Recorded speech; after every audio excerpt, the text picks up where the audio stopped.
अस्सलाम वालेकुम। तो आज की इस वीडियो के अंदर हम लोग CS101 मिड टर्म प्रिपरेशन से रिलेटेड हमारे पास जितने भी इम्पोर्टेंट MCQs हैं जो कि बार बार रिपीट होते हैं क्विजेस के अंदर, पास पेपर के अंदर, उनको डिस्कस करेंगे।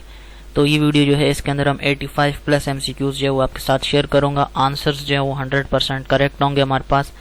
उसके लिए आपने टेंशन नहीं लेनी कि आंसर सही है या गलत है, ये तमाम के तमाम इम्पोर्टेंट है। उसके बाद दूसरी बात कि हमारे पास क्या है, करेक्ट है, आंसर इनके 100% करेक्ट है। और आपको यहाँ पर जितने भी MCQs शेयर किए गए हैं वो आपको लाजमी आने चाहिए। इसके अलावा CS101 की जो सब्जेक्टिव की वीडियो है, शॉर्ट और लॉन्ग हम देखें, और MCQs मजीद भी अगर आपको चाहिए तो वो नीचे प्लेलिस्ट का लिंक गिवन होगा। CS101 mid term preparation 2023 playlist के नाम से हमारे पास नीचे डिस्क्रिप्शन में हेडिंग होगी, उसके नीचे लिंक दिया होगा। जहाँ पर आप क्लिक करोगे तो उस प्लेलिस्ट आपके सामने ओपन हो जाएंगी और वहाँ पर CS101 से रिलेटेड तमाम की तमाम वीडियोस आपके सामने मिड टर्म की शो हो जाएंगी। तो इस वीडियो को शुरू करते हैं। 85 प्लस MCQs आज की इस वीडियो के अंदर हमने कवर करने हैं। तो सबसे पहला MCQ यहाँ पर जो लिखा हुआ है, आपने रट्टे नहीं लगाने। जहाँ पर रट्टा लगाना है तो वहाँ पे मैं बता दूंगा कि रट्टा लगा लो, लेकिन ज़्यादातर जहाँ पे समझने वाली चीज़ें होंगी वहाँ पर आपने उस चीज़ को समझना होगा, तभी आप जो है वो MCQ कर पाओगे। तो कि जहाँ पे डेफिनेशन है वो तो आपने रटनी है, एज इट इज़, जाहिर सी बात है। जहाँ पे कोई सॉल्व करने वाला है तो आपको सॉल्व करना आना चाहिए। और जहाँ पे कोई ऐसी स्टेटमेंट है जिसको हमने याद रखना है तो वो क्या होगी, वहाँ पे आपने रट्टा लगा देना है। तो यहाँ पे सबसे पहले MCQ क्या लिखा हुआ है, टू स्टोर और मैनिपुलेट डेटा इन कंप्यूटर। अगर हमने डेटा स्टोर करना हो या फिर मैनिपुलेट करना हो कंप्यूटर के अंदर, जो बिट होता है 0 represent the value of false. तो जो 0 बिट होता है वो क्या रिप्रेजेंट करता है, वैल्यू ऑफ फॉल्स रिप्रेजेंट करता है। And the bit 1 represents the value dash. तो जब हमारे पास, आपने एक चीज याद रखनी कि जब भी हमारे पास कोई बिट होता है 0 होता है तो वो क्या रिप्रेजेंट करता है, फॉल्स रिप्रेजेंट करता है। ये चीज आपने यहाँ से याद रख ली कि 0 जो है वो रिप्रेजेंट करता है फॉल्स को, और जो बिट 1 होता है, सही है, जो बिट 1 होता है वो किस चीज को रिप्रेजेंट करेगा, उलट होगा उसका। यानी 0 फॉल्स है तो ट्रू कौन होगा, ट्रू होगा 1। 0 फॉल्स होता है और ट्रू कौन होता है, 1 होता है। तो आपसे ये भी पूछा जा सकता है पेपर के अंदर कि भाई 0 क्या होता है, जबकि बिट 1 जो होता है वो तो ट्रू होता है, तो बिट 0 क्या होता है, तो आपने लिख देना है कि फॉल्स होता है। ये दोनों तरीके से आपसे पूछ सकते हैं, आपको दोनों का पता होना चाहिए। तो बिट 0 क्या है, बिट 0 की वैल्यू होती है फॉल्स, और बिट 1 क्या होता है, वो ट्रू होता है। 0 और 1 की गेम है, बस ये आपको याद होना चाहिए। 0 मतलब फॉल्स, 1 मतलब ट्रू। तो हमसे क्या पूछा जा रहा है, 1 रिप्रेजेंट द वैल्यू। तो 1 किसको रिप्रेजेंट करता है, 1 ट्रू को रिप्रेजेंट करता है। तो यहाँ से चीज क्लियर हो गई। नेक्स्ट MCQ की तरफ बढ़ते हैं। MCQ number 2। अब इसके अंदर आपने एक चीज समझ लेनी है, उसके बाद ही हमारे पास ये MCQ आपको जो है वो समझ आ जाएगा। Suppose we have a bit pattern. अब यहाँ पर 8 डिजिट्स लिखे हुए हैं। अब हमसे क्या बोल रहे हैं कि आपने एक बिट पैटर्न जो है उसको सपोज कर लिया यहाँ पर। अब आपसे पूछ रहे how many times right circular shift should be performed. तो जब भी आपसे पूछे in on it to obtain the same bit pattern, अगर हमने यही सेम बिट पैटर्न जो है उसको ऑब्टेन करना हो तो इसके ऊपर कितने टाइम्स जो हम राइट सर्कुलर शिफ्ट जो है वो परफॉर्म करेंगे। तो जब भी आपसे इस तरह की चीज पूछी जाए कि राइट सर्कुलर शिफ्ट परफॉर्म करना है ताकि हम वही सेम बिट पैटर्न ऑब्टेन कर सके, तो आपने सिंपल से आना है, यहाँ पर काउंटिंग करनी है कि कितने नंबर्स लिखे हुए हैं। तो अब यहाँ पे हमारे इस कंडीशन के अंदर कितने, 1 2 3 4 5 6 7 8, तो टोटल 8 बिट पैटर्न यहाँ पर गिवन है। तो आपने किस तरह क्या लिख देना है, 8 पर क्लिक कर देना है। 8 पर क्यों क्लिक कर देना है, क्योंकि how many times right circular shift, यानी इसका यही पैटर्न होगा हमारे पास कि आपसे अगर जब भी पूछे कि राइट सर्कुलर शिफ्ट का बताओ, ताकि हम वही सेम बिट पैटर्न ऑब्टेन कर सके। तो वही सेम बिट पैटर्न ऑब्टेन करना है और राइट सर्कुलर शिफ्ट जो है वो परफॉर्म होगी कितनी दफा, तो उतनी दफा ही परफॉर्म होगी जितने हमारे पास करेक्टर लिखे हैं। तो टोटल कितने करेक्टर हैं, 8 हैं। तो आंसर क्या आ जाएगा, 8 टाइम्स जो है वो बिट करेक्ट, 8 टाइम्स जो हमारे पास राइट सर्कुलर शिफ्ट जो है उसको हम परफॉर्म करेंगे। तो 8 यहाँ से इस तरह से आ जाएगा। यहाँ तक चीज क्लियर हो गई। नेक्स्ट MCQ नंबर 3 है, और ये भी अगेन इंपॉर्टेंट है, समझने वाला है, तो इसको आपने समझ लेना है। अब ये किस तरह से काम करता है, अब यहाँ पे बाइनरी नंबर दिया हुआ है और ये 1 1 ही है, और टोटल 8 हमारे पास क्या है, यहाँ पर नंबर्स लिखे हुए हैं 1 1 1 1 1 इस तरह से, is equal to dash in decimal. अब आपसे पूछा जा रहा है कि बाइनरी नंबर ये हमारे पास जो गिवन है ये डेसिमल के अंदर किसके इक्वल है। तो जब भी इस तरह का क्वेश्चन आपसे पूछे कि बाइनरी नंबर कोई दिया हुआ है और आपसे पूछना है कि इसको डेसिमल में आपने बताना है और नीचे इस तरह की वैल्यूज गिवन हो, तो ये आंसर किस तरह से हमने फाइंड आउट करना है। तो आपने याद रखना है कि जितने नंबर्स हैं, अव्वल तो ये चीज आपने याद रखनी है, और ये भी देखना है कि स्टार्ट कहाँ से हो रहा है। अगर 1 से स्टार्ट हो रहा है, सही है, तो उसने 1 को आपने काउंट कर देना है, यानी स्टार्टिंग जहाँ पे 1 से हो रही है तो उसको आपने काउंट करना है। अगर 0 से स्टार्टिंग हो रही हो तो आपने 0 को इग्नोर कर देना है, उसके बाद से आपने काउंटिंग लेके चलनी है। और काउंटिंग लेने का सीन क्या होता है कि आपने 2 की पावर को लेना होता है। अब यहाँ पर हमारे पास कितने हैं, 8 है, तो हमने पहला डिजिट क्या ले लिया, 2 तो हर जगह पे आएगा, सही है। और ये राइट टू लेफ्ट चीज होगी, लेफ्ट टू राइट नहीं होगी, राइट टू लेफ्ट होगी, ये अपने याद रखना है। सबसे पहला डिजिट 1 है, तो मैं क्या करूंगा, 2 लिख दूंगा, और काउंटिंग कहाँ से हमारी स्टार्ट होगी, 0 से स्टार्ट होगी, तो 2 की पावर क्या हो जाएगी, 0 हो जाएगी। उसके बाद दूसरे डिजिट के लिए मैं क्या करूंगा, 2 की पावर 1 आ जाएगा, फिर 2 की पावर 2, इस तरह 2 की पावर 3, 4, 5, 6, 7 तक आ गया। 7 तक क्यों आया, हमारे पास तो 8 तक आना चाहिए, क्यों नहीं आया यहाँ पर, क्योंकि हमने 0 से स्टार्ट किया। तो जब भी हमने इसको डेसिमल में कन्वर्ट करना होगा तो 2 की पावर 0 से हमने लेकर स्टार्ट करना है। अब जितने 1 है, अगर स्टार्टिंग में 0 है तो तब आपने जो है वो ये प्रोसेस नहीं करना, तब आपने यहाँ से दूसरा जो 1 होगा वहां से आपने ये चीज स्टार्ट करनी है। तो ये आपने याद रखना है। अगर स्टार्टिंग 0 लिखा हुआ है यहाँ पर तो आपने इसको इग्नोर कर देना है, और उसके बाद जो डिजिट लिखा होगा 1 उसको आपने काउंट करना वहां से शुरू कर देना है। अब हमारे पास यहाँ पर टोटल कितने थे, 8 थे, तो यहाँ पर हमारे पास भी 8 मौजूद है। 0 से हमने स्टार्ट किया तो 7 तक ही आएगा, और स्टार्ट 0 से ही आपने करना है, ये रूल है, सही है। अब ये 2 की पावर हो गई, 2 की पावर 2 तो हर जगह आएगा, 2 हमारे पास मेन है, उसके बाद जो पावर होगी उस पर आपने इस डिजिट्स इस नंबर्स के मुताबिक वो लगाते जाने। तो टोटल 8 थे, हमने 7 तक लगा दिया। अब यहाँ पर हमने इसकी वैल्यूज काउंट करनी है। तो 2 की पावर 0 क्या होता है, ये 1 के इक्वल होता है, इसमें ज्यादा कंफ्यूज होने की जरूरत नहीं है, इसको आपने एज इट इज रट लेना है, सही है। बहुत सारे स्टूडेंट इसमें भी कंफ्यूज होंगे कि 2 की पावर 0 कैसे हो गई। तो 2 की पावर क्या होती है, जब 2 की पावर जब 0 होती है तो क्या आता है, आंसर 1 ही आता है। सॉरी ये बोल रहा हूँ, 2 की पावर 0 कैसे होती है, ये तो सबको पता होगा, 2 की पावर 0 होती है, 3 की भी 0 कर सकते हो, ये तो सिंपल सी बात है। लेकिन बहुत से ये नहीं पता होगा कि 2 की पावर 0 इक्वल टू किसका होता है, 1 होता है। तो ये भी एक इंपॉर्टेंट एमसीक्यू है, आपसे ये भी पूछा जा सकता है कि 2 की पावर 0 किसके इक्वल होता है, 1 के इक्वल होता है। तो ये आपने याद रख लेना है। उसके बाद 2 की पावर 1 करेंगे तो जाहिर सी बात है 2 ही आएगा दोबारा। 2 की पावर 2 करेंगे, 2 की पावर 2 का मतलब होता है 2 मल्टीप्लाई बाय 2, तो ये क्या आ जाएगा, 4 आ जाएगा। तो फिर 2 को 3 टाइम मल्टीप्लाई करो, 2 मल्टीप्लाई बाय 2 मल्टीप्लाई बाय 2 8। इसी तरह 2 को 4 टाइम किया, 5 टाइम किया, 6 टाइम किया, 7 टाइम किया, तो ये वैल्यूज आ गई। अब इन तमाम वैल्यूज को जब आप ऐड करोगे तो आने वाला आंसर क्या होगा, 255। तो इस तरह से कोई बाइनरी नंबर आपको दे दे उसको हम डेसिमल में इस तरह कन्वर्ट करते हैं। सबसे पहले 0 से स्टार्ट करेंगे, 1 2 3 इस तरह जितने भी नंबर्स होंगे उतने तक ले जाएंगे। फिर उन पावर्स की जो वैल्यूज होंगी उनको काउंट करेंगे, यानी पावर जितना होगा उस उतने टाइम्स जो बेस को मल्टीप्लाई करेंगे, यानी 2 को करेंगे, और आने वाला आंसर जो होगा वो हमारे पास क्या हो जाएगा, डेसिमल के अंदर आ जाएगा। तो 255 हमारे पास इस तरह से आंसर आ गया। नेक्स्ट एमसीक्यू नंबर 4 है, और ये भी अगेन इंपॉर्टेंट चीज है, इसमें थोड़ा सा आपने एक चीज याद रखनी है, उसी के मुताबिक ही आप चीजें करोगे। इन फ्रैक्शनल बाइनरी नंबर, जो फ्रैक्शनल बाइनरी नंबर होता है उसके अंदर जो डिजिट्स प्लेस करते हैं राइट साइड पे ऑफ द रेडिक्स पॉइंट, वो क्या रिप्रेजेंट करता है। पहली चीज क्या रखनी है, याद रखनी है कि फ्रैक्शनल बाइनरी नंबर के अंदर हमारे पास जो डिजिट्स हम रखते हैं राइट साइड के ऊपर, राइट साइड किसके राइट साइड पे रखते हैं, रेडिक्स पॉइंट के राइट साइड पे जो भी वैल्यूज रखते हैं, सॉरी जो भी डिजिट्स हम रेडिक्स पॉइंट के राइट साइड पे रखते हैं वो क्या कहलाते हैं, वो फ्रैक्शनल पार्ट कहलाते हैं। और जो रेडिक्स पॉइंट के हम लेफ्ट साइड पे रखेंगे वो क्या कहलाएंगे, होल नंबर कहलाएंगे। तो ये दोनों चीजें आपसे पूछी जा सकती है कि फ्रैक्शनल पार्ट कब कहलाएगा, जब हम उसको रेडिक्स के राइट साइड पे रखेंगे, और जब हम उसको लेफ्ट साइड पे रखेंगे तो वो क्या कहलाएगा, लेफ्ट साइड पे जब हम रखेंगे तो किसके लेफ्ट साइड पे रखेंगे, रेडिक्स पॉइंट के लेफ्ट साइड पे रखेंगे तो वोल नंबर होगा। लेफ्ट पे वोल है, राइट पे फ्रैक्शनल पार्ट है। तो यहाँ से आपने याद रखना है, बस रेडिक्स की गेम है। आप रेडिक्स को इस तरह समझ लो कि रेडिक्स हमारे पास क्या आ जाएगा, रेडिक्स बीच में आ गया, ये रेडिक्स आ गया।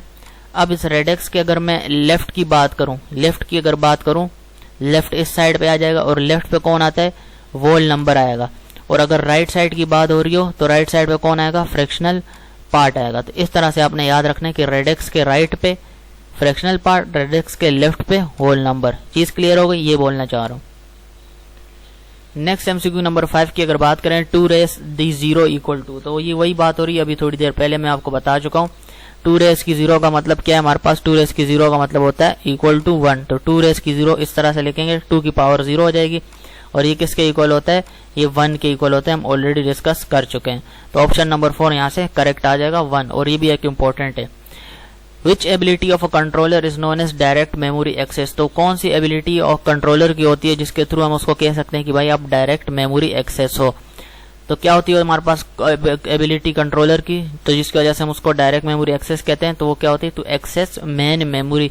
तो ये मेन एबिलिटी होती है कंट्रोलर की, जिसकी वजह से हम उसे डीएमए कहते हैं, to access main memory.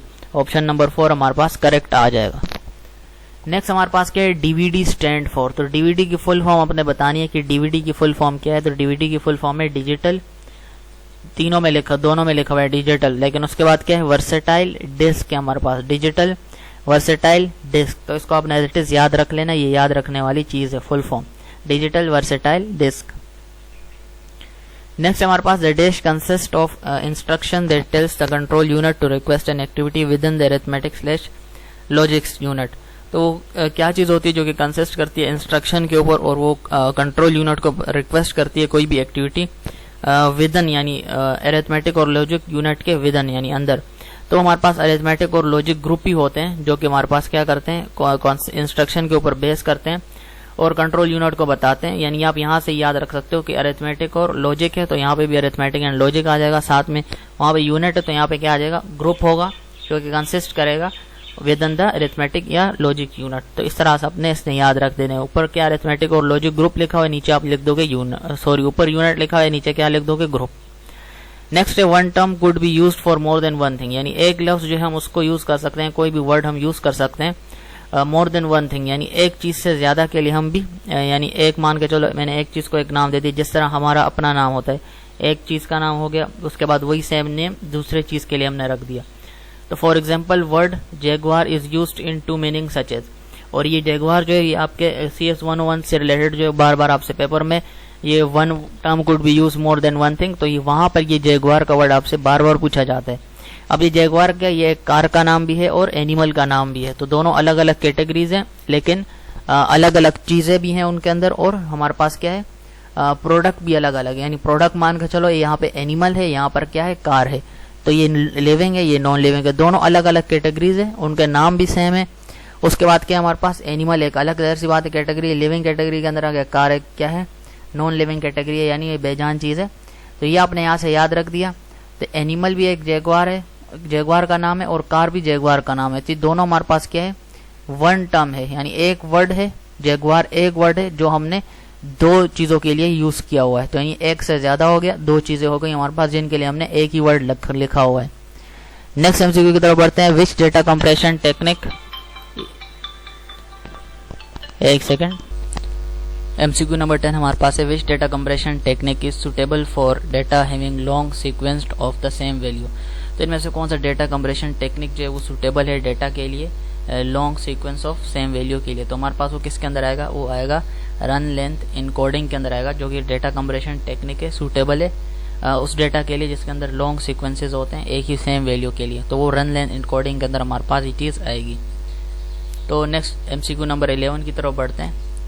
MCQ number 11 क्या है, JPEG is mostly used in. तो JPEG हमारे पास कहाँ पे यूज होता है, तो ये हमारे पास क्या है, इमेज की जो है वो इमेज के लिए यूज होता है, जैसे PNG होता है, JPEG होता है, तो मुख्तलिफ इमेजेस की क्वालिटीज होती है हमारे पास। तो ये कौन सी इंडस्ट्री के अंदर यूज होता है या फिर कहाँ पे यूज होता है, तो वेब डिजाइनिंग में तो ये नहीं यूज होता, एनिमेशन में भी नहीं यूज होता, स्कैन इमेजेस में भी नहीं यूज होता। तो ये हमारे पास किस इंडस्ट्री के अंदर यूज होता है, तो जो JPEG है हमारे पास ये यहाँ पर यूज होता है, फोटोग्राफिक इंडस्ट्री के अंदर यूज होता है हमारे पास, ये आपने यहाँ से याद रखना है।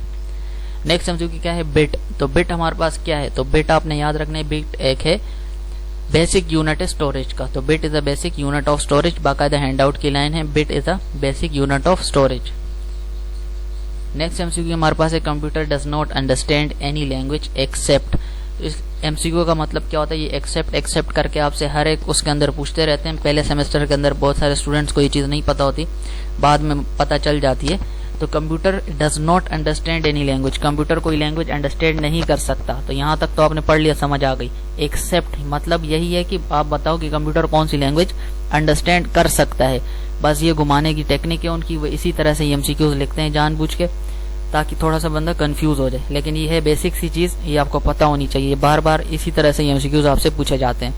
ये computer does not understand any language, computer कोई भी लैंग्वेज अंडरस्टैंड नहीं कर सकता, सही है, एक्सेप्ट सिवाय किसके, सिवाय बाइनरी लैंग्वेज के, या फिर इसको ऐसे भी बोल सकते हैं, computer understand the language which is binary language. तो ये दोनों तरीके से पूछ सकते हैं। यहाँ पे नेगेटिव टाइप पूछ के आपसे पॉजिटिव चीज पूछी जा रही है, फिर पॉजिटिव टाइप पूछ के डायरेक्ट भी आपसे पूछी जा सकती है। तो मेन जो लैंग्वेज कंप्यूटर अंडरस्टैंड कर सकता है वो कौन सी है, बाइनरी लैंग्वेज ही है। नेक्स्ट क्या है, if you are interested to search a query for a specific file type you can include such dash in the query. तो अगर आप इंटरेस्टेड है सर्च क्यूरी को सर्च करने के लिए for a specific file type search करने के लिए अगर आप कोई भी स्पेसिफिक क्यूरी सर्च करना चाहते हैं या इंटरेस्ट रखते हैं तो आप क्या इंक्लूड कर सकते हैं अपनी क्यूरी के अंदर। तो जाहिर सी बात है हम क्या सर्च करना चाह रहे हैं, फाइल टाइप सर्च करना चाह रहे हैं, तो हम अपनी क्यूरी किससे रिलेटेड लिखेंगे, फाइल टाइप से रिलेटेड ही लिखेंगे। नेक्स्ट एमसीक्यू हमारे पास क्या है, approximately how many entries a typical dictionary in a word processor can contain. ये भी बाकायदा हैंडआउट्स की लाइन है हमारे पास। तो how many entries a typical dictionary in a word processor contain, तो हमारे पास वर्ड्स होते हैं 25,000 एंट्रीज। तो टोटल नंबर ऑफ एंट्रीज कितनी होती है, तो आपसे पूछा जा रहा है अप्रोक्सीमेटली अंदाजन कितनी एंट्रीज होती हैं जो typical dictionary in a word processor के अंदर जो है वो कंटेन करती है। तो वो अप्रोक्सीमेटली कितनी होती है, 25,000 एंट्रीज होती है हमारे पास। नेक्स्ट है dash refer to the address of a file, तो हमारे पास होता है यूआरएल, और यूआरएल की फुल फॉर्म पूछी जा सकती है कि भाई यूआरएल की फुल फॉर्म बताओ। तो यूआरएल की फुल फॉर्म क्या होती है, यूनिफॉर्म रिसोर्स लोकेटर हमारे पास इसकी फुल फॉर्म होती है। ये यहाँ तक जितने भी एमसीक्यू किए तमाम के तमाम आंसर 100% करेक्ट है, टेंशन लेने की जरूरत नहीं है। 16 एमसीक्यूज हमने कवर कर लिए हैं। तो dash refer to the address of a file या एक्सेसिबल टू द इंटरनेट, तो होता है हमारे पास यूआरएल के थ्रू हम जो है किसी भी एड्रेस फाइल की जो एड्रेस है उसको रेफर करते हैं। हमने बोला जैसे वीयू की वेबसाइट पे जाओ, वहाँ पर आपको ये चीज़ मिल जाएगी, ये फाइल मिल जाएगी, हैंडआउट्स के पीडीएफ मिल जाएंगे। तो वो जो मैं आपको रेफर करूंगा वो यूआरएल के थ्रू ही करूंगा। यूआरएल दूंगा, आप क्लिक करोगे तभी वहाँ पे जाओगे। तो वो रेफरेंस जो यूज़ हम करते हैं इंटरनेट के ऊपर, जैसे व्हाट्सएप के ऊपर किसी ने लिंक सेंड कर दिया, तो जब आप उस लिंक पे क्लिक करते हो ये क्या चीज़ एक्सेसिबल, इंटरनेट के ऊपर कोई भी चीज़ हम एक्सेसिबल होगी जो कि फाइल की सूरत में या जिस चीज़ की भी सूरत में है, वो क्या होती है, वो एक यूआरएल के थ्रू हम जो है किसी को रेफर करते हैं। उस फाइल का एड्रेस, उस वेबसाइट का एड्रेस, ये सारा का सारा गेम किसके थ्रू चलता है, यूआरएल के थ्रू ही चलता है। नेक्स्ट हम जो किया हमारे पास RISC एक्रोनम ऑफ डैश। तो RISC की आपसे एक्चुअली हमारे पास क्या है, एब्रीवेशन पूछी जा रही है, यानी फुल फॉर्म पूछा जा रहा है आपसे। RISC का फुल फॉर्म क्या है, तो RISC का फुल फॉर्म हमारे पास होता है, R से मतलब रिड्यूस इंस्ट्रक्शन सेट कंप्यूटर। तो RISC का फुल फॉर्म होता है reduce instruction set computer. Next MCQ हमारे पास है, in which type of communication several signals are transfer at the same time. तो कौन सी जो कम्युनिकेशन की टाइप होती है जिसके अंदर हमारे पास मुख्तलिफ सिग्नल्स, यानी सेवरल मतलब मल्टीपल सिग्नल्स जो है वो ट्रांसफर करते हैं हम। सेवरल एक से ज्यादा, मल्टीपल एक से ज्यादा। तो इसके लिए हमारे पास मुख्तलिफ वर्ड यूज हो सकते हैं, जैसे सेवरल है, मल्टीपल है, यानी एक से ज्यादा सिग्नल जब हमारे पास ट्रांसफर होते हैं एक ही टाइम पे, each on a separate line, हर अपने सेपरेट लाइन के अंदर, हर एक यानी अलग अलग सेपरेट लाइन के अंदर, बट मल्टीपल सिग्नल एक साथ एक ही टाइम पर ट्रांसफर हो सेपरेट लाइन्स के थ्रू, तो वो किसके अंदर आता है, तो आपने याद रखना है वो आता है पैरेलल कम्युनिकेशन के अंदर। जब भी मल्टीपल की बात होगी, मल्टीपल के अलावा सेवरल की बात होगी, तो जब भी इस तरह की बातें होती हैं कि मल्टीपल चीज़ें जा रही हैं एक ही टाइम के ऊपर और अलग अलग सेपरेट लाइन के अंदर, तो वो पैरेलल कम्युनिकेशन के अंदर आता है। अब इसी चीज़ को हम थोड़ा सा और लेके चलते हैं दूसरे साइड पे। तो हर एक के दो साइड जब मौजूद होते हैं तो आपने दोनों को याद रखना होता है। जैसे पहले रेडेक्स के लेफ्ट राइट की बात हुई थी, इंपॉर्टेंट था, लेफ्ट भी पूछ सकते हैं, राइट भी पूछ सकते हैं। यहाँ पे जैसे पैरेलल पूछ लिया, पेपर में सीरीज भी पूछ सकते हैं। तो सीरीज में क्या होता है, 1 बाय 1 हम जाते हैं, यानी पहले एक गया फिर दूसरा जाएगा। एट अ टाइम हम मल्टीपल को नहीं भेज सकते, एट अ टाइम सिर्फ एक ही जाएगा, पहले एक गया फिर उसके बाद दूसरा गया, तो वो किसके अंदर आएगा, सीरियल कम्युनिकेशन के अंदर आएगा। जब मल्टीपल और की बात करेंगे तो तब पैरेलल आएगा, यानी एक ही टाइम पे बहुत सारे, तो पैरेलल, एक ही टाइम पे एक, तो सीरियल। नेक्स्ट हम चुके हैं हमारे पास, what is the name of the ability of a controller to access main memory. तो what is the name of the ability of a controller, what is the name of the ability of a controller to access main memory. तो क्या होता है हमारे पास, जो name होता है of the ability of a controller की जो एबिलिटी है ताकि वो मेन मेमोरी की एक्सेस कर सके। तो हम ऑलरेडी इसका क्वेश्चन देख चुके हैं कि जब हम मेन एक्सेस करते हैं मेन मेमोरी को तो कौन होता है, तो डायरेक्ट मेमोरी एक्सेस होता है, यानी डीएमए होता है हमारे पास जो कि मेन मेमोरी को एक्सेस करता है। यहाँ पर क्वेश्चन ऊपर नीचे कर दिया उन्होंने, जो आंसर था पिछले वाले एमसीक्यू के अंदर उन्होंने क्वेश्चन में ले गए, आपसे जो मेन चीज़ है वो पूछ ली तो उसको नीचे लेकर आ गए। तो दोनों को ऊपर नीचे करेंगे, आपको दोनों चीज़ों की तरह दोनों में आंसर आना चाहिए। नेक्स्ट एमसीक्यू हमारे पास है, internet is a type of dish. तो इंटरनेट हमारे पास नेटवर्क की टाइप है और ये एक इंपॉर्टेंट है, इसको अपने माइंड में बिठा लेना है। Internet is a type of network. Which operation can be used to invert all of the bits of an RGB bitmap image? तो हमारे पास क्या होता है, जो कौन सी ऑपरेशन होती है जिसके अंदर जो है हम यूज कर सकते हैं, इन्वर्ट कर सकते हैं तमाम के तमाम बिट्स को ऑफ एन आरजीबी, यानी आरजीबी बिट इमेज के तमाम जो है हमारे पास जो बिट्स हैं उनको इन्वर्ट कर सकते हैं। कौन सा ऑपरेशन हम उसके लिए यूज करेंगे, तो ऑपरेशन यूज करने के लिए हमारे पास वो कौन होगा, XOR होगा, जिसको हम यूज कर सकते हैं। Algorithm for finding binary representation of a positive decimal number contain dash step, वो एल्गोरिथम जिसके थ्रू हम फाइंड करते हैं बाइनरी रिप्रेजेंटेशन को पॉजिटिव डेसिमल नंबर के लिए, वो कितने स्टेप्स पे कंटेन करता है। तो इसको आपको पता होगा कि हमारे पास वो स्टेप्स कितने होते हैं, वो हमारे पास 3 स्टेप होते हैं, जिसके थ्रू हम वो एल्गोरिथम है जिसके थ्रू हम जो है बाइनरी रिप्रेजेंटेशन को फाइंड आउट करते हैं पॉजिटिव डेसिमल नंबर के लिए। तो वो 3 स्टेप्स पे कंटेन करता है। Which software is used to perform task particular related to the machine utilization, वो कौन सा सॉफ्टवेयर है जिसको हम यूज करते हैं ताकि हम पर्टिकुलर टास्क यानी कोई खास टास्क परफॉर्म कर सके, किससे रिलेटेड, तो रिलेटेड टू मशीन यूटिलाइजेशन। तो जब भी मशीन यूटिलाइजेशन का जिक्र होगा तो एप्लीकेशन सॉफ्टवेयर के अंदर आएगा, यानी उसके लिए हम एप्लीकेशन सॉफ्टवेयर जो है वो यूज करेंगे जब हम मशीन यूटिलाइजेशन की बात करेंगे। तो ये किस सॉफ्टवेयर से रिलेटेड होगा, application software. Option number D. Which ability of a controller is known as a direct memory access, तो कौन सी एबिलिटी होती है कंट्रोलर की जिसको हम बोलते हैं डायरेक्ट मेमोरी एक्सेस, और ये दोबारा रिपीट हो रहा है ताकि हम एक्सेस कर सके मेन मेमोरी को। Which one of the following technique is use by adaptive dictionary system for encoding data, तो हमारे पास कौन सी टेक्निक यूज होती है ताकि हम एडेप्टिव डिक्शनरी सिस्टम को यूज कर सकें, तो वो होती है हमारे पास LZW encoding. Again important MCQ हमारे पास, तो LZW इनकोडिंग आपने माइंड में बैठा लेना है। नेक्स्ट MCQ हमारे पास क्या है, an instruction is fetched in the instruction register from main memory by dash, तो हमारे पास वो इंस्ट्रक्शन जिसको हम फेच करते हैं इन द इंस्ट्रक्शन रजिस्टर के अंदर फ्रॉम मेन मेमोरी से, तो बाय इसको किसके थ्रू करते हैं, यानी फेच किसके थ्रू करते हैं, तो उसको बस के थ्रू जो है वो हम फेच करते हैं, यानी बाय यूजिंग बस।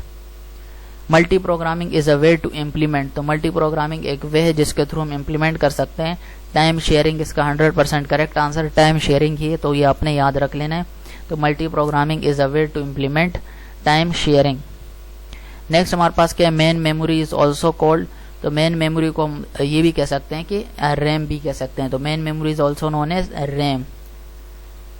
Which type of similar instruction is executed by the CPU to store the bit pattern in the controller, तो वो कौन सी टाइप होगी हमारे पास सिमिलर इंस्ट्रक्शन की जिसको हम एग्जीक्यूट कर सकते हैं CPU के द्वारा ताकि हम स्टोर कर सके बिट पैटर्न को कंट्रोलर के अंदर। तो हमारे पास आता है, हमने क्या करना है, स्टोर भी करना है बिट पैटर्न को, एग्जीक्यूट करना है CPU के थ्रू और स्टोर करना है बिट पैटर्न को, तो ये क्या कहलाएगा, स्टोर इंस्ट्रक्शन कहलाएगा। स्टोर से आपको चीज क्लियर हो जाएगी। विच of the following is a lossless data compression technique, तो लॉसलेस डेटा कंप्रेशन टेक्निक कौन सी है, और ये भी अगेन इंपॉर्टेंट MCQ है। तो हमारे पास है frequency dependent encoding, frequency dependent encoding हमारे पास लॉसलेस डेटा कंप्रेशन टेक्निक के अंदर आ जाएगा। We can use dash Boolean operator specially to find relevant pages, तो हम कौन सा जो है बुलियन ऑपरेटर यूज कर सकते हैं अगर हमने कोई भी रेलेवेंट पेज फाइंड आउट करना हो, यानी रिलेटेड पेज फाइंड आउट करना हो, जो हमें फाइंड आउट करना है उससे रिलेटेड, तो उसके लिए हम एंड और बुलियन ऑपरेटर यूज करते हैं। तो ऑप्शन नंबर सी हमारे पास करेक्ट आ जाएगा। 1 bit can contain only dash value, तो 1 bit can contain only 1 value, या तो वो 0 होगी या फिर वो 1 होगी, ये आपने याद रख लेना है। तो 1 bit can contain only 1 value, यानी 1 बिट सिर्फ और सिर्फ एक वैल्यू जो है वो कंटेन करता है, या तो वो वैल्यू 0 होगी या फिर 1 होगी। तो ये यहाँ से आपने ये चीज याद रखनी हो, और वो बिट वैल्यू कौन सी होगी, 0 और 1, इन दोनों में से होगी। लेकिन क्या पूछा जा रहा है कि 1 bit can contain only dash value, तो एक बिट कितनी वैल्यू कंटेन करती है, तो एक ही करेगी एट अ टाइम, या तो 0 होगा या फिर 1 होगा। यहाँ तक चीज क्लियर हो गई। नेक्स्ट MCQ हमारे पास क्या है, which type of similar instruction is used to receive a bit pattern from a controller, तो कौन सा हमारे पास सिमिलर इंस्ट्रक्शन जो है टाइप होती है, which type of similar instruction जो कि हम यूज करते हैं ताकि हम रिसीव कर सकें बिट पैटर्न को कंट्रोलर के थ्रू, तो होती है हमारे पास लोड इंस्ट्रक्शन जिसको हम यूज कर सकते हैं। Avoid searching the following upon the internet, तो बुक हैंडआउट्स के अंदर आपकी मल्टीपल चीजें लिखी हुई हैं, उन तमाम को आपने पढ़ लेना है कि जो चीजें हमने इंटरनेट पर सर्च नहीं करनी उनको अवॉइड करना है सर्च करने से। मुख्तलिफ चीजें होती हैं जिनको हमने अवॉइड करना है, इंटरनेट पर सर्च कर नहीं करना उनको, तो उनके अंदर हमारे पास एक चीज होती है प्रेशर कुकर बॉम्ब स्टोरी, यानी ये ड्रग्स बॉम्ब इन चीजों से रिलेटेड जब आप सर्च करते हो इंटरनेट के ऊपर, तो ये आपको नहीं करना चाहिए, इसको अवॉइड करना चाहिए इन चीजों को सर्च करने से। तो यहाँ तक चीज क्लियर हो गई। और हमारे पास वीडियो सर्च करोगे कोई मसला नहीं है, लेक्चर्स वीडियोस की बात हो रही है, लेकिन ये बात नहीं हो रही कौन सी वीडियो। सही है, वीडियो तो आप देख सकते हो, लेक्चर से रिलेटेड देख सकते हो, लेक्चर्स भी देख सकते हो, गेम भी देख सकते हो। प्रेशर कुकर बॉम्ब स्टोरी आपने नहीं देखनी, ये बॉम्ब रिलेटेड चीज़ें हो गई, या मतलब मुख्तलिफ चीज़ें, खतरनाक चीज़ें आपने नहीं देखनी गूगल के थ्रू, या फिर बनाने की कोशिश में सर्च कर रहे हो तो आप साइंटिस्ट नहीं बन सकते, आप वीयू में ही पढ़ो। तो इस तरह की चीज़ें आपने सर्च नहीं करनी इंटरनेट के ऊपर। नेक्स्ट क्या हमारे पास, using dash from form eliminates the possibility of multiple representation for the same value. तो वो कौन सी फॉर्म होगी जिसके थ्रू हम एलिमिनेट कर सकते हैं उस पॉसिबिलिटी को, मल्टीपल रिप्रेजेंटेशन, एक ही सेम वैल्यू के लिए मल्टीपल रिप्रेजेंटेशन को अगर हमने एलिमिनेट करना होगा तो उसको हम किसके थ्रू करेंगे। तो हमारे पास होते हैं नॉर्मलाइज्ड फॉर्म होती है जिसके थ्रू हम एलिमिनेट करते हैं जो पॉसिबिलिटी होती है मल्टीपल रिप्रेजेंटेशन की एक ही सेम वैल्यू के लिए। नेक्स्ट है adding 0.1 to 1.1 produces the number. अब ये एक इंपॉर्टेंट एमसीक्यू है, इसके अंदर हम क्या करते हैं, इस 0.1 को हमने ऐड करना है बाइनरी के थ्रू। तो बाइनरी के थ्रू हमारे पास क्या होता है, इसकी एक अलग से एक पैटर्न होता है, वो हमें पता होना चाहिए। अब वो पैटर्न क्या होता है, इसमें आपने एक चीज़ याद रखनी है कि जब भी हम ऐड करेंगे 1 और 1 को जब भी आप ऐड करोगे तो आने वाला आंसर क्या आएगा, 1 और 1। और नॉर्मल जब हम करते हैं तो 2 आना चाहिए, लेकिन बाइनरी के अंदर क्या आएगा, 1 और 1 होता है 10। सही है, और बाइनरी के अंदर या तो 1 होता है या फिर 0 होता है, ये चीज़ मैं आपको बता चुका हूँ। सही, या फिर 1 यूज़ करते हैं या फिर 0 यूज़ करते हैं, तो इतनी ज़्यादा कोई टेंशन वाली बात नहीं है कि 1 और 1 10 है तो 2 और 2 कितना होगा, तो 2 आएगा ही नहीं। सही है, या फिर 1 आएगा या फिर 0 आएगा, यहाँ तक की चीज़ें चलती हैं। अब अगर मैं 1 + 0 करूँगा तो क्या आंसर आएगा, 1 आएगा, और जब मैं 0 + 1 करूँगा तो तब भी क्या आंसर आएगा, 1 ही आएगा। ये दो चीज़ें आपने याद रख ली, बस ये याद रखना है कि 1 और 1 ऐड करेंगे 10 आएगा, अदरवाइज जो भी होगा तो 1 ही आना है। सही है, अब हमारा जो क्वेश्चन है वो क्या है, एडिंग 0.1 to 1.1। 0.1 को हमने क्या करना है, 0.1 को हमने ऐड करना है 1.1 के अंदर। यहाँ तक चीज़ क्लियर हो गई, एडिशन करनी है। सही है, अब इस दोनों को ऐड करो। 1 और 1 क्या होता है बाइनरी के अंदर, 10 होता है, ऑलरेडी बता चुका हूँ। और 10 जो है मैथ का क्या रूल होता है, जो राइट साइड पे होता है उसको नीचे लिख दो और पॉइंट एज इट इज आ जाएगा 1 वैल्यू के बाद। सही है, जिस तरह क्वेश्चन के अंदर है नीचे भी आ जाएगा, और 1 कहाँ चला जाएगा, लेफ्ट साइड वाला ऊपर कैरी चला जाएगा दूसरी साइड पे। अब यहाँ पे ये 0 1 नहीं है, अब यहाँ पर क्या हो गया, 1 और 1 आ गया, तो 1 और 1 क्या होता है, 10 होता है। तो यहाँ पे मैंने लेफ्ट साइड पे 10 लिख दिया, उस तरफ वैल्यू नहीं है तो 10 इजीली डायरेक्ट लिख देंगे, तो 10.0 आंसर आ जाएगा। इसी तरह से ये ऑप्शन नंबर बी करेक्ट आ जाएगा। चीज़ क्लियर हो गई, ये बताना चाह रहा था। नेक्स्ट एमसीक्यू क्या है, right circular shift of 3 bits on a string of 8 bits is equivalent to a left circular shift of how many bits। अब यहाँ पे एक लंबी कहानी लिखी है, इसको सिंपल से आपने याद रखना है, एक कैलकुलेशन के ऊपर डिपेंड करते हैं, ये आपको आना भी चाहिए। सही है, ये आपसे पूछा भी जा सकता है, और एक सिंपल सी चीज़ है, फालतू में आप नंबर क्यों अपने ज़ाया करोगे, तो इसको आपने समझ लेना है। समझने के लिए आपने क्या करना है, सबसे पहले इस क्वेश्चन को हमने 2-3 दफ़ा गौर से देख लेना है ताकि एक चीज़ क्लियर हो जाए कि पूछना क्या चाह रहे हैं। एक क्या है, राइट सर्कुलर शिफ्ट है, यहाँ से चीज़ क्लियर हो गई, राइट सर्कुलर शिफ्ट से रिलेटेड सवाल पूछा जा रहा है जिसके 3 बिट्स हैं। सही है, जिसमें 3 बिट्स हैं। दूसरी तरफ बात हो रही है हमारे pass on a string of 8 bits, और स्ट्रिंग की बात हो रही है जिसके अंदर कितने बिट्स हैं, 8 बिट्स हैं। सही है, यहाँ तक चीज़ क्लियर हो गई। Is equivalent to the left circular shift of how many bits, आपसे नंबर ऑफ बिट्स पूछे जाएंगे, वो आपने बताने हैं।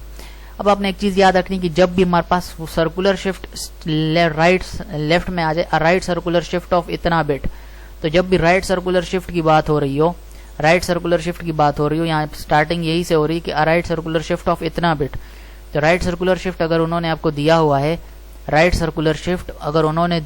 तो इसके लिए एक पैटर्न हम फॉलो करते हैं। जो पैटर्न यहाँ पे लिखा हुआ है वो क्या होगा, जो राइट पे वैल्यूज होंगी, राइट वैल्यूज को हमने लेफ्ट की तरफ लेके चले जाना है। राइट सर्कुलर शिफ्ट अगर वैल्यू दी हुई है तो राइट वाले को लेफ्ट पे लेके चले जाओ और लेफ्ट को राइट पे लेके चले जाओ। सही है, राइट टू लेफ्ट, राइट वाली वैल्यू किधर चली जाएगी, लेफ्ट की तरफ चली जाएगी, और लेफ्ट वाली किधर चली जाएगी, राइट के अंदर, लेकिन वो किसके अंदर आएगी, इसके अंदर। इसको हमने अभी डिस्कस नहीं करना, दोनों को मिक्स नहीं करना। पूछा क्या जा रहा है, राइट सर्कुलर शिफ्ट, इसके बारे में पहले डिस्कस करेंगे। राइट सर्कुलर शिफ्ट के अंदर क्या होगा, अगर राइट सर्कुलर शिफ्ट दिया हुआ है, मान के चलो यहाँ पर राइट सर्कुलर शिफ्ट मुझे कितना दिया हुआ था, 3 दिया हुआ था, और स्ट्रिंग कितनी दी हुई थी, 8 दी हुई थी। सही है, यहाँ पे मैंने लिख दिया स्ट्रिंग 8 है और राइट सर्कुलर शिफ्ट 3 है। अब राइट सर्कुलर शिफ्ट के अंदर हम क्या करते हैं, जो राइट पे वैल्यू होती है उसको मूव करके लेफ्ट पे ले आएंगे। तो क्या होगा, जब मेरे पास क्या था राइट सर्कुलर शिफ्ट, इसका फॉर्मूला आपने इस तरह से करना है कि सबसे पहले आपने राइट सर्कुलर शिफ्ट लिख दिया, सही है, जिस तरह क्वेश्चन के अंदर है। उसमें से क्या करो, उसमें से साइड में लिख दो कौन सी वैल्यू थी, 8 बिट यानी स्ट्रिंग की वैल्यू। ये इस तरह से आमने सामने होगा। राइट सर्कुलर शिफ्ट में क्या करेंगे, अभी राइट सर्कुलर शिफ्ट की वैल्यू 3 थी, स्ट्रिंग की 8 थी। चीज क्लियर हो गई।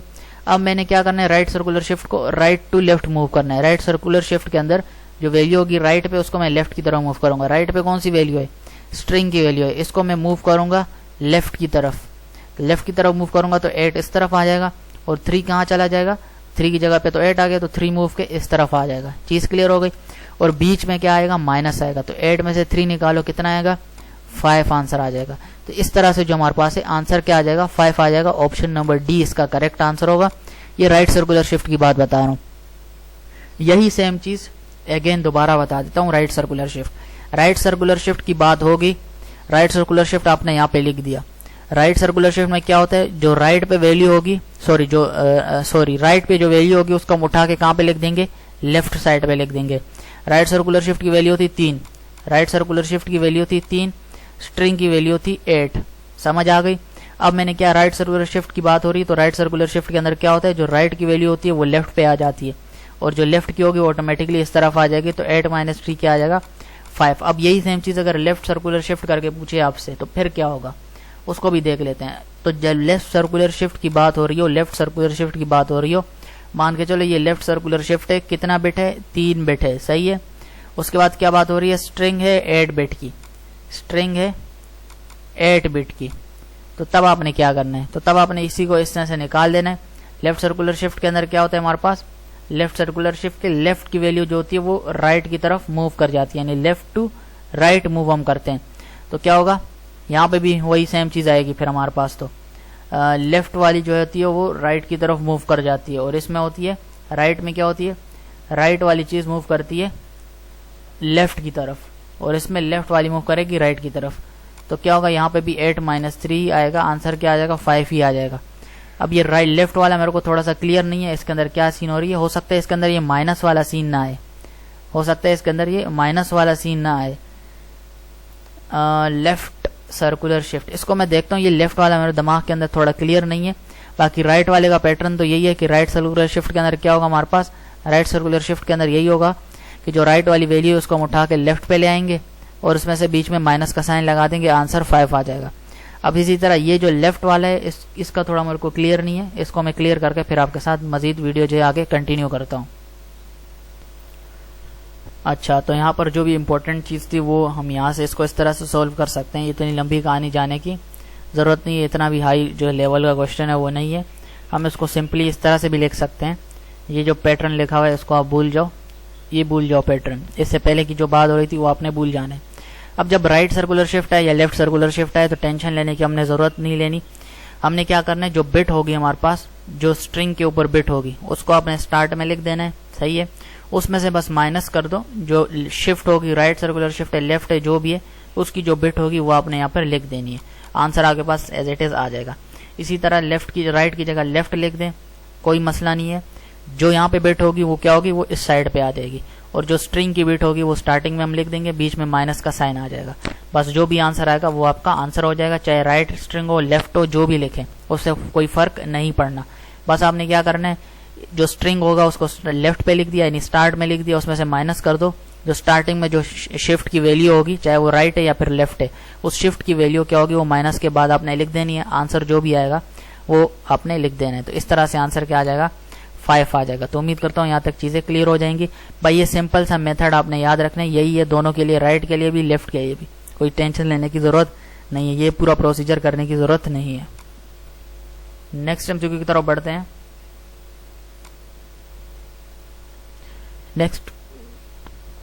नेक्स्ट हमारे पास क्या है, telnet is use to dash between two system. Telnet को हम किस लिए यूज करते हैं, किसी भी दो सिस्टम के दरमियान। तो टेलनेट को हम यूज करते हैं ताकि हम एस्टेब्लिश कर सकें एक रिमोट कनेक्शन किसी भी दो सिस्टम्स के दरमियान। नेक्स्ट हमारे पास है dash is transfer data one after the another. तो हमारे पास क्या होता है जिसके थ्रू हम जो है वो डेटा को ट्रांसफर करते हैं, dash is transfer data one after the another. तो ये हम करते हैं वन आफ्टर अनदर, किसके अंदर होता है, यानी पहले 1 उसके बाद फिर दूसरा, वन आफ्टर एनदर, तो वो सीरियल के अंदर आते हैं, ऑलरेडी बता चुका हूँ। One by one, one by one का मतलब क्या होता है, वन पहले होगा उसके बाद एनदर होगा, यानी वन आफ्टर एनदर का मतलब यही होता है कि पहले एक फिर उसके बाद दूसरा, तो ये सीरियल के अंदर आता है, यानी एक को जाने दिया उसके बाद फिर दूसरा गया। अगर सारे एक ही साथ जा रहे हैं एक ही टाइम पे तो पैरेलल के अंदर आएगा, लेकिन बात किसकी हो रही है, वन आफ्टर एनदर, यानी वन बाय वन की बात हो, यानी तो सीरियल के अंदर आ जाएगा। नेक्स्ट एमसीक्यू हमारे पास है, which of the following technology is not related to the client side working. तो PHP है, इसको आपने एज इट इज रट लेना है, इसमें कोई ज़्यादा डिटेल में समझने की वाली कोई चीज़ नहीं है। तो कौन सी टेक्नोलॉजी है जो कि रिलेटेड नहीं है क्लाइंट साइड वर्किंग के लिए, तो होती है PHP आपने याद रख लेना है। नेक्स्ट एमसीक्यू हमारे पास है, FTP dash could check all incoming files. तो हमारे पास FTP की जो प्रॉक्सी सर्वर होती है वो चेक कर सकती है उन तमाम इनकमिंग फाइल्स को for the presence of known viruses, जो नॉन वायरसेस है, और ब्लॉक कर सकते हैं इन्फेक्टेड, जो फाइल इन्फेक्टेड हुए। तो FTP की कौन सी सर्वर होगा, तो FTP प्रॉक्सी सर्वर जो है इस काम के लिए हम यूज कर सकते हैं। Software packages that allow user to access hypertext on the internet are called. तो सॉफ्टवेयर पैकेजेस जो हमें अलाउ करते हैं, यूजर को अलाउ करते हैं ताकि वो एक्सेस कर सकें हाइपरटेक्स्ट को इंटरनेट के ऊपर, वो क्या कहलाते हैं, वो होते हैं ब्राउजर। ब्राउजर इसका करेक्ट आंसर है, option number C 100% correct. Next हमारे पास, non terminating expansions may also be a source of. तो इसका भी करेक्ट आंसर क्या है, non terminating expansion may also be a source of. तो वो किसका सोर्स हो सकता है, वो सोर्स हो सकता है ट्रंकेशन एरर का, ऑप्शन नंबर ए इसका करेक्ट आंसर आएगा। एज इट इज आपने इसको याद रख लेना है। नेक्स्ट एमसीक्यू क्या है, RISC की फुल फॉर्म क्या है, ऑलरेडी हम देख चुके हैं, reduce instruction set computer, option number B इसको आपने एज इट इज याद रख लेना है। Each sound have a dash. तो साउंड इज अ वेव, यानी sound travel in the form of wave. तो ये आपने लाइन पढ़ी होगी, sound travel in the form of wave. तो ईच साउंड हैव, तो इसका मतलब क्या हुआ, आपसे पूछा जा रहा है कि हर एक साउंड का क्या होता है, वेव होता है। हमने पढ़ा है कि sound moves in the form of wave, sounds in move in the form of wave. तो साउंड किसके मूव करते हैं, वेव की सूरत में मूव करते हैं। तो क्या हो जाएगा, हमें इससे ये पता चल गया कि साउंड क्या होता है, साउंड रखता है ईच साउंड वेव, यानी हर साउंड क्या होता है, उसके अंदर वेव होती है, ये वेव की फॉर्म में मूव करते हैं। A process is called to be in dash state. जो भी प्रोसेस होगा उसको हम कह सकते हैं कि भाई आप इस स्टेट में हो। अगर वो उस अपने प्रोग्रेस को कंटिन्यू करते हैं तो हम उसको बोलते हैं कि भाई ये जो प्रोसेस है ये किस स्टेट के अंदर है, ये रेडी स्टेट के अंदर है। रेडी स्टेट इसका करेक्ट आंसर है। Dash is use to detect and remove the presence of known viruses and other infections. अब जो भी आपके कंप्यूटर के अंदर जो भी मसले होते हैं, वायरसेस होते हैं, नॉन वायरसेस होते हैं, इन्फेक्शन वगैरह होते हैं, जो भी चीज़ें होती हैं कंप्यूटर के अंदर, कंप्यूटर की दुनिया के अंदर, तो उनके लिए अगर हमने डिटेक्ट करना हो, हमें तो नहीं पता चला, हमें बस ये पता चल रहा है कंप्यूटर हैंग हो रहा है, स्लो हो गया, या फिर ये थोड़ा अजीब सा बिहेव कर रहा है कंप्यूटर, पहले तो ऐसे नहीं था। ये जो भी चीज़ें हमें महसूस होती है ये तो आर्जी तौर पे होती है, यानी ये हमें सिर्फ और सिर्फ महसूस हो रही है, हमें ये नहीं पता कि क्या मसला है असल में। तो उस मसले को डिटेक्ट करने के लिए हो सकता है उसके अंदर वायरसेस हों या कोई और इन्फेक्शन वगैरह चीज़ें हों, तो उस चीज़ों को डिटेक्ट करने के लिए, वेरीफाई करने के लिए और उनको रिमूव करने के लिए हम क्या करते हैं, एंटीवायरस को यूज़ करते हैं, जिसका काम क्या होता है, डिटेक्ट भी करना फिर रिमूव करना। हमें चीज़ें पता नहीं चल सकती कि हाँ मेन असल मसला क्या है, वायरस है या फिर वैसे ही हैंग हो रहा है, सिस्टम फुल हो गया, क्या चीज़ें। तो जब हम एंटीवायरस को इंस्टॉल करते हैं तो इसका काम होता है पहले डिटेक्ट करो, जब डिटेक्ट जो चीज़ें हो जाएं फिर उनको रिमूव करो। सही है, ये चीज़ होती है एंटीवायरस जिसको हम यूज़ करते हैं। The TCP/IP protocol suit is a collection of dash. तो जो TCP/IP प्रोटोकॉल सूट होता है वो कलेक्शन होता है किस चीज़ का, several protocol standard used by the internet. तो ये सिंपल सी एज इट इज लाइन आपने याद रख लेनी है, several protocol standard used by internet. Which of the following is not true about firewall. तो फायरवॉल से रिलेटेड क्या चीज़ ट्रू नहीं है। Firewall protects the entire network from inside intrusion. तो ये हमारे पास इसकी जो है वो फायरवॉल से रिलेटेड ट्रू नहीं है, ये एक फॉल्स स्टेटमेंट है जो कि हमें बतानी थी। तो firewall protects the entire network from inside intrusion, ये हमारे पास एक रॉन्ग ऑप्शन है फायरवॉल का, तो इसको अपने एज इट इज याद रख लेना है। नेक्स्ट है डैश कनेक्ट्स कंप्यूटर और अ लार्ज जियोग्राफिकल एरिया और वर्ल्ड। तो इसको आपने ये याद नहीं रखना कि एल का मतलब हो गया लार्ज एरिया नेटवर्क, तो लार्ज एरिया नेटवर्क नहीं है, होशियार नहीं होना आपने। ये क्या होता है, local area network. Local area network होते हैं, जो करेक्ट आंसर होगा डैश कनेक्ट कंप्यूटर और अ लार्ज जियोग्राफिकल एरिया, तो वो होता है वैन वाइड एरिया नेटवर्क। वाइड का मतलब दूर, वाइड एरिया नेटवर्क। और ऑप्शन क्या है, लार्ज जियोग्राफिकल। तो लार्ज से आपने एल को कंसीडर नहीं करना कि लार्ज एरिया नेटवर्क हो जाएगा, ऐसा नहीं होगा। लार्ज नहीं है, ये क्या है, लोकल है। उसके बाद ये लार्ज की बात होगी तो वो आएगा वैन, wide area network. Next MCQ हमारे पास है, decentralize approach for running various operation leads to efficiency in dash model. तो हमारे पास जो डिसेंट्रलाइज अप्रोच होती है ताकि हम रन कर सकें वेरियस ऑपरेशन को, वो लीड की जाती है to efficiency in dash model. किस मॉडल के थ्रू की जाती है, पीर टू पीर मॉडल के थ्रू जो है हमारे पास ये की जाती है। नेक्स्ट है, star topology based network can not detect dash. जो स्टार टोपोलॉजी बेस्ड नेटवर्क होता है वो डिटेक्ट नहीं कर सकता। वो क्या डिटेक्ट नहीं कर सकता, वो कोलिजन को डिटेक्ट नहीं कर सकता। ये आपने याद रखना है कि स्टार टोपोलॉजी बेस्ड नेटवर्क जो होता है वो कोलिजन को डिटेक्ट नहीं कर सकता। Which one of the following is correct for the symbolic representation of primitives. तो हमारे पास इनमें से कौन से जो है वो करेक्ट है सिंबॉलिक रिप्रेजेंटेशन ऑफ प्रिमिटिव के लिए। तो हमारे पास वो होते हैं सिंटैक्स, ऑप्शन नंबर डी इसका करेक्ट आंसर आ जाएगा।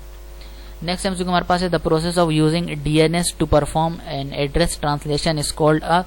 तो वो प्रोसेस जिसके थ्रू हम डीएनएस को जो है वो परफॉर्म करते हैं, यानी यूज करते हैं डीएनएस को ताकि वो परफॉर्म कर सके एड्रेस की ट्रांसलेशन वाला प्रोसेस, तो वो किसके अंदर आता है, तो वो हमारे पास होता है डीएनएस लुकअप के अंदर आ जाएगा। विच of the following is not true about pseudocode. तो सुडोकोड से रिलेटेड हमारे पास कौन सा स्टेटमेंट ट्रू नहीं है, यानी हमें वो फॉल्स स्टेटमेंट बताने हैं सुडोकोड से रिलेटेड। तो सुडोकोड से रिलेटेड ये एक फॉल्स स्टेटमेंट है, option number D. Pseudocode is an ambitious representation, ये एक रॉन्ग आंसर है, ये एक फॉल्स स्टेटमेंट है, ये ट्रू नहीं है। ऑप्शन नंबर डी हमारे पास करेक्ट आंसर आ जाएगा। नेक्स्ट हमारे पास है, dash contain the information needed by the browser. तो TCP contain the browser information needed by a browser. तो जो भी इंफॉर्मेशन ब्राउजर को चाहिए होती है तो हमारे पास किसके अंदर होती है, तो वो टीसीपी के अंदर होती है। To contact the proper server and request the desired document. तो वो टीसीपी के अंदर सारी की सारी चीजें स्टोर होती है, वो कंटेन रखता है।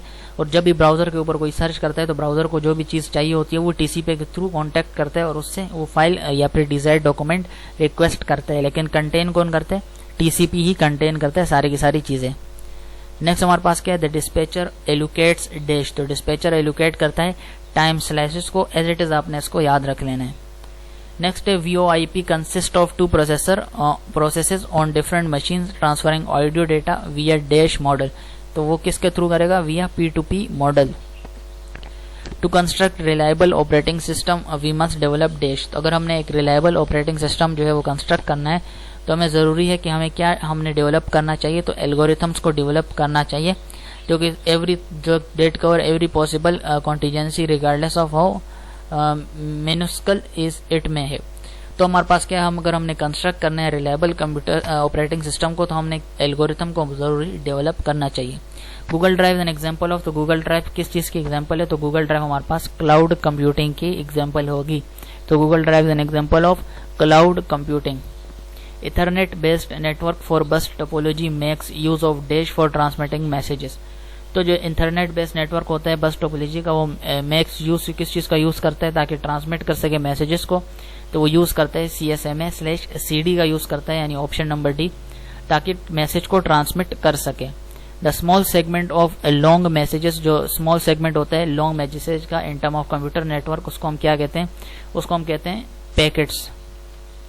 The term used for removing process from process table. वो टर्म जिसके थ्रू हम जो है रिमूविंग प्रोसेस करते हैं प्रोसेस टेबल के अंदर, वो क्या कौन सा प्रोसेस कहलाता है, तो जाहिर सी बात है उसके अंदर हम रिमूव कर रहे हैं चीजें, तो वो रिमूविंग प्रोसेस ही कहलाएगा। Computer fraud and abuse act passed in. जो कंप्यूटर के थ्रू हम फ्रॉड करते हैं और अब्यूज एक्ट जो था हमारे पास, इससे रिलेटेड जो एक्ट बना था, या मान के चलो कोई कानून आप बोलो, वो बना था, वो कब बना था, वो बना था 1984 के अंदर हमारे पास ये कानून बना था, computer fraud and abuse act से related. Dash methodology progressive from the specific to general. तो हमारे पास वो कौन सी मेथोडोलॉजी प्रोग्रेस होती है जिसके अंदर हमारे पास स्पेसिफिक टू जनरल हो। तो ये यहाँ पे सिंपल सी चीज आपने याद रखनी कि जब भी स्पेसिफिक टू जनरल की बात हो रही हो, स्पेसिफिक टू जनरल, तो तब आएगा बॉटम अप, और जब हमारे पास बात हो रही हो कि जनरल टू स्पेसिफिक तो टॉप डाउन। बस ये दोनों चीजें आपने याद रखनी है, इसमें कोई साइंस नहीं है, इसको हमने एज इट इज याद रखना है, इसमें हम और कुछ नहीं कर सकते। इसको आपने बस एज इट इज रट्टा लगा देना है कि जब स्पेसिफिक टू जनरल की बात हो रही होगी तो उसका मतलब है बॉटम अप, बॉटम से ऊपर की तरफ, और जब ये जनरल स्टार्ट में आ जाए यानी जनरल टू स्पेसिफिक हो जाए तो टॉप डाउन हो जाएगा। बस ये 2 चीज़ आपने एज इट इज याद रख लेनी है। The dash resides on a computer containing hypertext document to be accessed. तो कौन रिसाइड्स करता है कंप्यूटर कंटेनिंग हाइपरटेक्स्ट डॉक्यूमेंट को ताकि उसको एक्सेस कर दिया जाए? ऑलरेडी डिस्कस कर चुके हैं, ब्राउजर करता है और ये टीसीपी के जो है वो चीज़ें रिक्वेस्ट करता है टीसीपी से। तो यहाँ पे इसका करेक्ट आंसर क्या है? Browser. Dash is a type of malware. तो मालवेयर की कौन सी टाइप है हमारे पास? वॉर्म्स जो हमारे पास एक मालवेयर की टाइप है। Dash is a situation where one process is waiting for the another process या for the other process to release the allocated resources. तो जो डेडलॉक सिचुएशन होती है उसके अंदर हमारे पास एक प्रोसेस जो है वो वेट करता है दूसरे प्रोसेस के लिए ताकि वो एलोकेट कर सके, रिलीज कर सके। तो वो वेट करता है पहले दूसरे प्रोसेस के लिए। तो वो डेडलॉक जो सिचुएशन होती है उसके अंदर ये सारी चीजें होती हैं। The term used for removing process from process table, तो वो रिमूविंग कहलाते हैं, ऑलरेडी देख चुके हैं। The dash divides long messages into small segment. तो वो कौन सा चीज होती है? जो लेयर होती है हमने वो बतानी है, जो कि लॉन्ग मैसेजेस को स्मॉल सेगमेंट्स के अंदर डिवाइड कर देती है यानी पैकेट्स में कर देती है। तो वो होती है ट्रांसपोर्ट लेयर होती है जो कि डिवाइड कर देती है लॉन्ग मैसेजेस को स्मॉल सेगमेंट्स के अंदर। What is the full form of JSP? Again ये इंपॉर्टेंट एमसीक्यू की फुल फॉर्म बताओ जेएसपी की क्या है। तो जेएसपी की फुल फॉर्म क्या है? Java server pages. Java server pages इसका करेक्ट आंसर है। HTML support dash level of heading text. तो HTML सपोर्ट करता है 6 level of heading text. 6 level of heading text कौन सी है ये भी आपसे पूछा जा सकता है, लॉन्ग के अंदर पूछा जा सकता है कि बताओ। तो 6 टैग आपने बताने हैं। तो HTML के जो होते हैं हेडिंग के टैग आपने बताने हैं, ये याद रख लें। तो 6 हेडिंग के टैग होते हैं, H से शुरू होंगे जो भी होंगे। तो टोटल होते हैं वो 6। एक होते हैं H1, H2, H3, H4, H5 और H6। तो ये 6 हेडिंग टैग्स होते हैं, ये आपको पता होना चाहिए। उसके अलावा पैराग्राफ टैग क्या होते हैं उसको हम P से शो करवाते हैं। और अगर हमने कोई स्टेटमेंट को जो ब्रेक करना होता है तो उसको हम किस तरह से करते हैं? ब्रेक BR से करते हैं। अब जैसे यहाँ पे चीज़ें लिखी हुई ऊपर वाली लाइन में 12 है, इसको मैंने ये 10 इसके सामने आ रहा होगा तो इसको मैंने नीचे लेके आना है। तो मैं क्या करूँगा? BR लिख दूंगा। तो ये क्या हो जाएगा? ये ब्रेक स्टेटमेंट है, इसके लिखने की वजह से ये नीचे आ जाएगा। और अगर आप C++ में देखो, C++ के अंदर हम BR के लिए क्या करते हैं? BR को यूज़ करने के लिए हम एंड एल का यूज़ करते हैं, एंड एल का यूज़ करते हैं जो कि 1 की तरह लिखा हुआ आता है लेकिन वो एंड एल होता है। इसको हम यूज़ करते हैं ताकि स्टेटमेंट को ब्रेक करें C++ के अंदर। और जो नॉर्मल हमारे पास HTML लैंग्वेज होती है उसके अंदर हम BR यूज़ करते हैं ताकि हम उस स्टेटमेंट को अगले लाइन में लेके चले जाएं।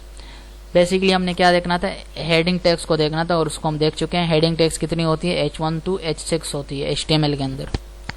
नेक्स्ट है dash was the first to implement the web. तो पहला बंदा कौन था जिसने क्या था हमारे पास वेब को इम्प्लीमेंट किया था? तो वो था हमारे पास टिम बर्नर्स-ली था हमारे पास जिसने वेब को पहली दफ़ा इम्प्लीमेंट किया था। What does FTP stand for? तो FTP जो है उसकी फुल फॉर्म क्या है? तो हमारे पास होती है file transfer protocol. File transfer protocol FTP की फुल फॉर्म है, ये आपने याद रख लेनी है। Nature of an algorithm is dash because it representation में चेंज। तो नेचर ऑफ एल्गोरिथम क्या है हमारे पास? एब्स्ट्रैक्ट है क्योंकि इसकी रिप्रेजेंटेशन जो है वो चेंज हो सकती है। Option number A is the correct answer. A program under dash is called process. जो भी प्रोग्राम हो अगर वो एग्जीक्यूशन के अंडर है तो वो एक प्रोसेस कहलाएगा। Option number C execution is the correct answer. Which of the following tag has no ending tag in HTML?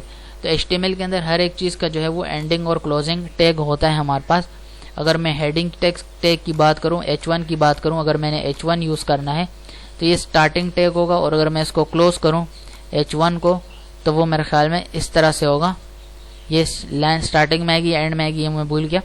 लेकिन इस तरह का एक क्लोजिंग टैग होता है। इसके बीच में हम कुछ भी लिख सकते हैं। मान के चलो ये CS101 लिख दिया।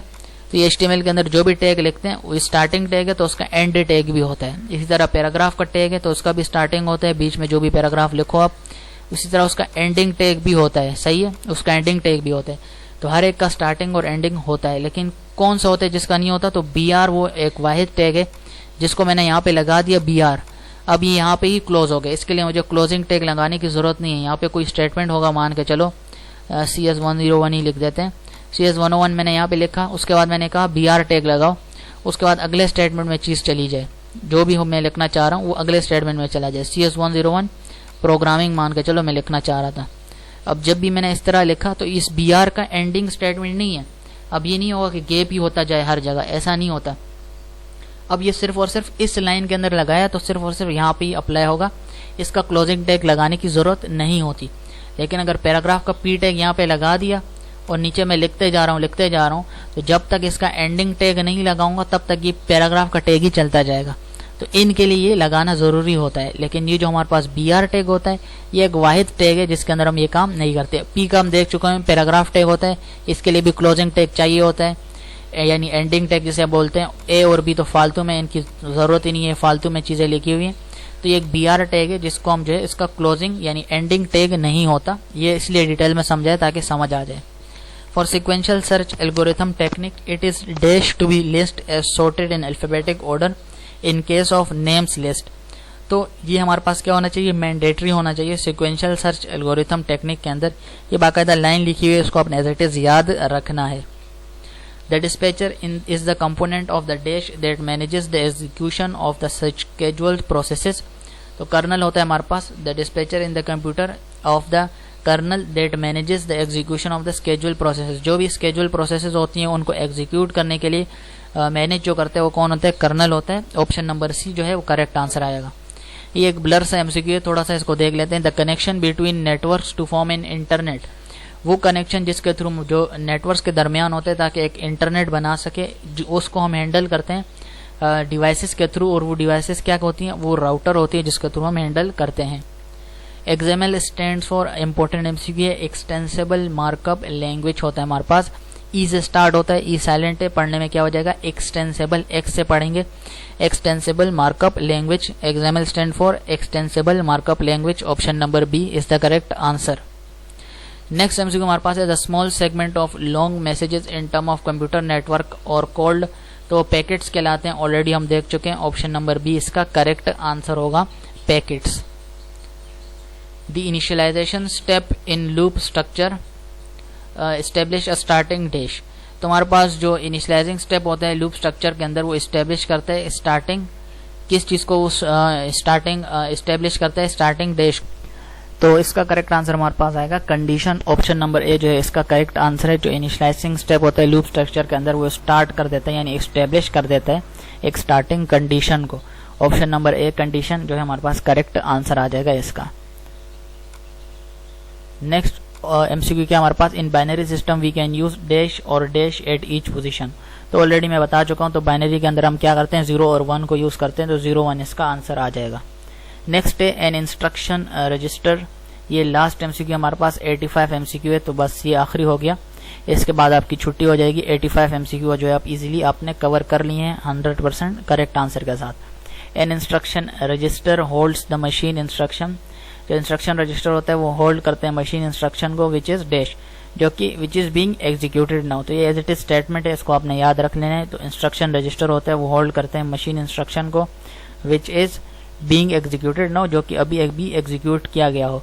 तो ये थे MCQ नंबर 85। और यहाँ पर जो है आपकी चीज़ें जो है वो CS 101 जो हमारी आज की इस वीडियो थी 85 प्लस MCQ जिसके अंदर हमने कवर करने थे, वो तमाम के तमाम MCQ हमने जो है सारे के सारे जो है सारे के सारे 100% करेक्ट आंसर के साथ कवर कर लिए हैं। उम्मीद करता हूँ ये वीडियो आपको पसंद आई होगी। अब इसके मजीद पार्ट्स आपको चाहिए पास पेपर के, और मजीद से मजीद MCQs चाहिए, CS 101 के शॉर्ट एंड लॉन्ग क्वेश्चन चाहिए, सब्जेक्टिव की वीडियोस चाहिए, वो तमाम की तमाम वीडियोस डिस्क्रिप्शन में लिंक मौजूद है CS 101 प्लेलिस्ट का, मिड टर्म के प्लेलिस्ट का, उसके लिंक के ऊपर आपने क्लिक कर देना है। जब आप क्लिक करोगे तो आपको प्लेलिस्ट के ऊपर लेके चला जाएगा और वहाँ पर आपको तमाम के तमाम वीडियोस जो है वो CS 101 की मिल जाएंगी। अब आपने बाकी वीडियोस देखनी है फर्स्ट सेमेस्टर से रिलेटेड मिड टर्म की प्रिपरेशन की, तो आप देख सकते हो पाक 301 हो गई या इस्लामियात 202 हो गया, इसी तरह मुख्तलिफ और भी सब्जेक्ट है, MGT 211 हो गया, पाक 301 हो गया, मुख्तलिफ ENG 101 हो गया, मुख्तलिफ सब्जेक्ट हमारे पास मौजूद है, MTH 100 हो गया, MTH 101 हो गया। तो ये मुख्तलिफ सब्जेक्ट की वीडियोस जो ऑलरेडी मैं अपलोड कर चुका हूँ और जो अपलोड नहीं की वो आपको चैनल के ऊपर मिल जाएगी। तो आप जो है चैनल पे विजिट करके प्लेलिस्ट में जाकर उन वीडियोस को देख सकते हो, तमाम की तमाम सब्जेक्ट्स की वीडियोस वहाँ पर आपको मिल जाएंगी। तो अगली वीडियो में मिलेंगे, अल्लाह हाफिज़।